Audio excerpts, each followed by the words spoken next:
Man, I've seen a lot of good historical films on Netflix in general this year, especially. A lot of great black stories, but this one completely caught me off guard. I was not expecting this from a Tyler Perry film. Kerry Washington did her thing. And I think stories like this, the ones that we've never heard of in elementary school growing up, in college and classes, unless you took a black history class, I really do appreciate. And the untold stories with things such as small as delivering mail, what it seems to be small, can definitely uplift a whole country and can definitely uplift my hope in humanity.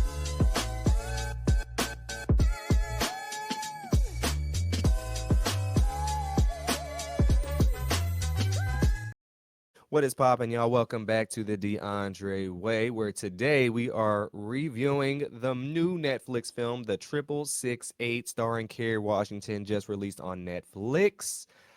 Y'all, this movie was pretty good. I definitely appreciate these films, time period films, as long as it's not dealing with all the BS slavery stuff. I ain't trying to watch no more of those. But these ones, that took place during World War II, that gives me a story that has opened my eyes that definitely I knew nothing about. I had no clue. I went into this film not knowing what it was about.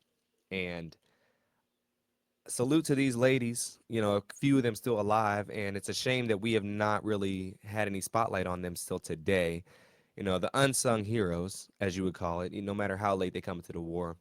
But yeah, the 666 a movie is a movie about the 688th Central Postal Directory Battalion, the only all-black, all-female unit of the Women's Army Corps to serve overseas during World War II.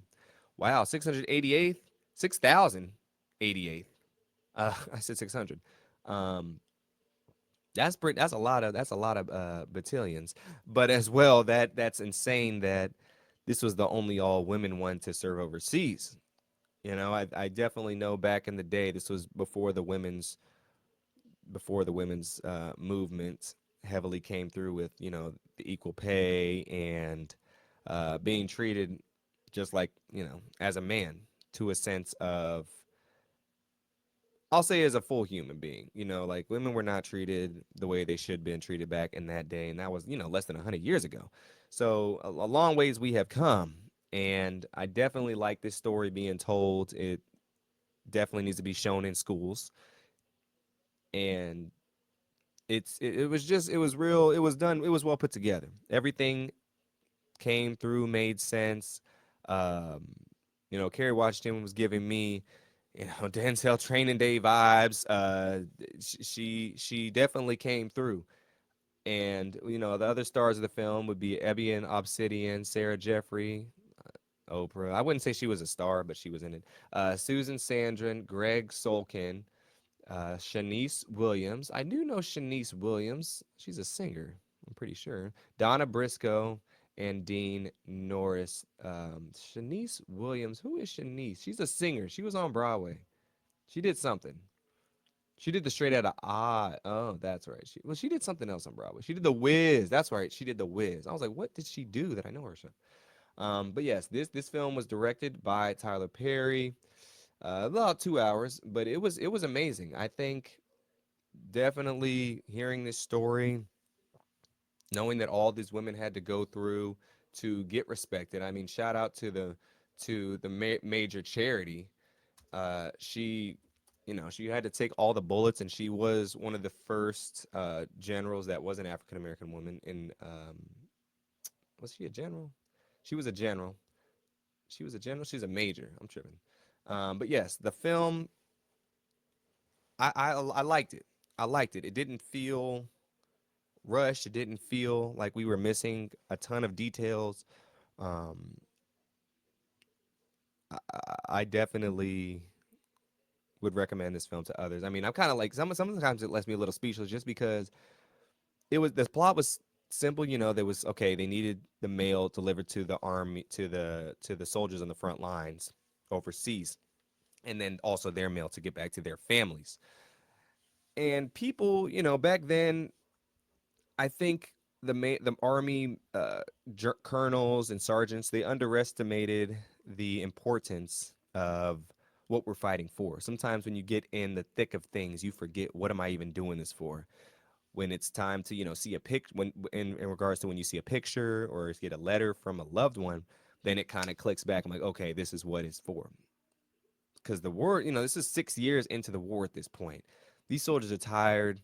They're ready to go home. They're like, what's the point? It's not. We're not even really fighting on our own front, and at that matter. And this kind of might have had a bigger effect to finish rounding the war off in the most important fashion, which was getting a dub. But yes, this film begins in West Virginia, where a mother waits every day for news to hear about her two sons who are serving overseas. Meanwhile, childhood friends Lena and Abram reckon with the difficulty of their budding romance. So Lena, this kind of had a Bronx Tale vibes going on with it. If you ain't seen it, check it out. But Lena is black, and Abram is, they say he's Jewish, but he's white Jewish kid. In 1940s Philadelphia, he prefers to deploy for the war. And so they have this little budding romance. Yes, it's taboo at that time. They should not be doing that. Lena knows that. Her mother knows that. Abram seems to not care. Shout out Abram. He's the real unsung hero of this crew, starting the integration. um, but they're not dating yet. They're kind of just being like friends, friendly friends.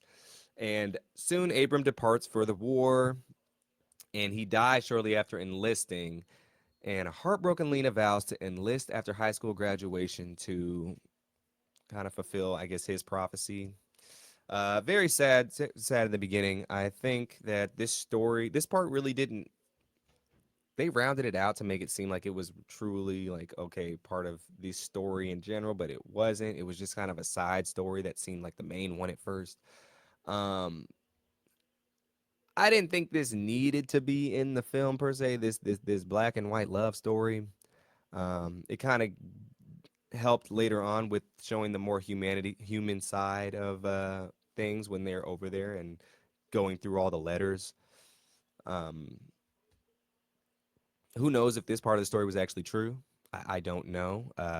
It was just some kind of filler, though. I think that we could have got more about Mayor Charity Adams' backstory instead of this story, which didn't really have effect on the story like that. But that's unless it was really a real part of the thing. We don't know. I don't know, at least. If it was, let me know. But we continue with they go on to basic training in Georgia. Lena meets the other enlistees, will become her friends. We get a group of people, group of girls who, we got the popular, well, the diva princess. We have kind of like the rebellious one. We have, the smarty pants, all these things. And they're trained by Captain Charity Adams and Lieutenant Noel Campbell. Shout out Noel Campbell because she did her thing as well. Despite being well trained, the battalion is never given any orders. So, that's the thing. They go and get the black troops ready to go, but they're not going to use them because back then, the white folk had a pride problem, thinking that, oh, the black people especially they're gonna be in the front of the war. We don't want to give them no credit. But it turns out a ton of black US male soldiers were fighting on the front lines for a country that did not even respect them or give them the privilege to vote. But they still did it anyways, and that just shows the true testament of those soldiers. So salute to those soldiers, man, and the women as well. So one day, this was an interesting part of the film. One day, West Virginia mother travels to the White House to meet Eleanor Roosevelt to tell her that across country, no one is receiving mail from the war. So this lady was outside. I don't even know who this lady was. She was standing outside in the rain for days, waiting for Ms. Roosevelt to come out. And she finally comes out, and she's like, "Oh, what's going on? What are you doing standing here?" And she's like, "Oh, the letters are being delivered." And it's like, why is it just this one lady doing it? Where's like the protest mob group or not the protest mob group, but like the group of women coming rather than just this one lady? It seemed a little unreal. I don't think it was just one lady that convinced her, like, okay, let's go, let's get it popping. I think it was some more than that, but that was just me.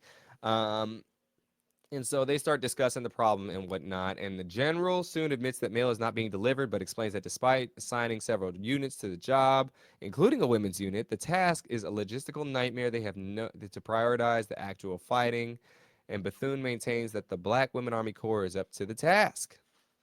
And they give Captain Adams the orders. And so they gave them this task thinking that, like, okay, they're not going to be able to do it, which I don't know why. Look, I'm not going to dive into that about why they thought this or why they thought that. It's because they're racist back then. Let's just be quite frank. That was the reasoning. There's not really much more explanation than that. But yes, they give them women the job of doing the mail, probably the lowest job they thought in the army to do. But back then, when you black, you just got to do what you got to do to get to where you need to get to. And in Europe, the battalion faces a racist commanding officer who has the unit cross the ocean in a private vessel without a military escort. Insane. March through the town immediately upon landing. Humiliating as well, because you just have to put yourself out there and be prepared right when you get off this boat, just like we got off the boat the other kind of way. And assigned to a disused, rat infested grammar school with no heating. Yeah, this movie made me mad at that point. Look, it's gonna trigger some things, you know. I was ready to pop off, but yeah, I mean, if you don't know, back in the day, it was probably even worse. You know, we probably missed some details. It was probably this place probably had leeches surrounding it. It probably had other vermin in there. They were probably weren't giving them the best food. It probably was way worse than they're showing in this film. But salute to these women for stepping up to the plate and making their due with what they need to do. So they get in this place. Charity Adams, she gets everything in order and whatnot. She is pulling everybody in their assigned spots, and then soon everyone also is able to speak up and say, "Well, I did this back at home. Well, I did this back at home. Well, I did this back at home," and that was cool to kind of find the development and put people where they would be best at. It kind of reminded me of a football team first tryouts of everybody just out for the team, and it's up to the coach to figure out what position would be best for you. Not necessarily a position the player wants to play, but what would put them in the best spot to succeed. You might have sometimes a running back that's think a guy think he's a running back, but he's really a good wide receiver or a defensive back. You might have a good linebacker who's might be a really good center. It also depends on what the coach slash or captain deems should be fit. And so that's kind of what I compared it to. Um, and also, if you have a bad coach or captain, just like the bad colonel who was, or private who was trying to tell the women, oh, he tried to come in there eventually through the movie, and he was trying to get them deported, not well, deported from their job or, uh, pretty much fired from their jobs because they thought they weren't doing a good job when nobody else was doing a good job in the first place. I'm like, bro, nobody else could do this job well, and these women are at least trying their best and getting some progress done, and this stupid white colonel comes up in there and tries to embarrass them and make them seem like their jobs are just insignificant in their lives and the work that they've done is insignificant as well. But it's like, bro, you ain't you. It was terrible before they got here, and they actually cleaned up the place and made it at least decent, and are getting the mail sorted to a degree at this point. But he expected to just come in there and just like bring a rookie quarterback in and just expecting him to be an MVP and lead your team to the playoffs. That's not how it works. You need time, and basically what these women did was able to get all the mail sorted out and sent out with different tactics and methods using perfume. Things were smelled that they had to open some mail and find out different context clues on where to get the mail back to because it all wasn't illegible. And I compare that to pretty much a new coach coming in to coach the Detroit Pistons and they're making the playoffs the next year in the second round or third round. That definitely was kind of the level of what she was able to do, Miss Charity Adams. And then, of course, the league probably would be in like, okay, we're not going to give you Coach of the Year for that. That's basically what these journals were doing is they weren't giving her any props and whatnot until everything was done. And they completed the task in just 90 days when you sent full units over there trying to get the stuff done for months and couldn't do a damn thing. So yeah, that's pretty much what the film was. It was, it's simple what was going through, but we got the intricate details of how it was going through. I definitely liked how they, showed the process and showed the hardships. And they did have a couple fatalities.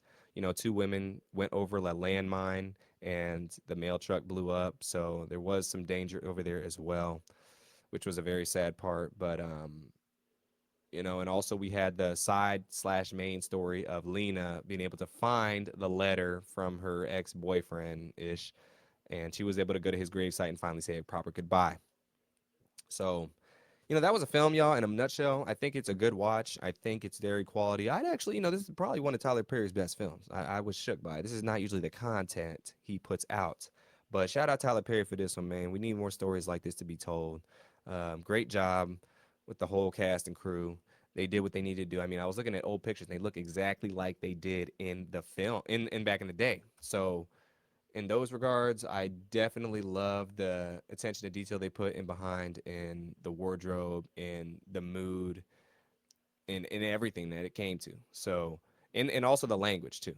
They spoke. They did a really good job using the accents that was used back then by black folk.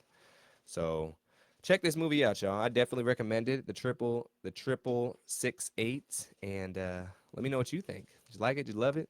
Or did you hate it? Till next time, y'all. Peace, blessings, deuces. We out here.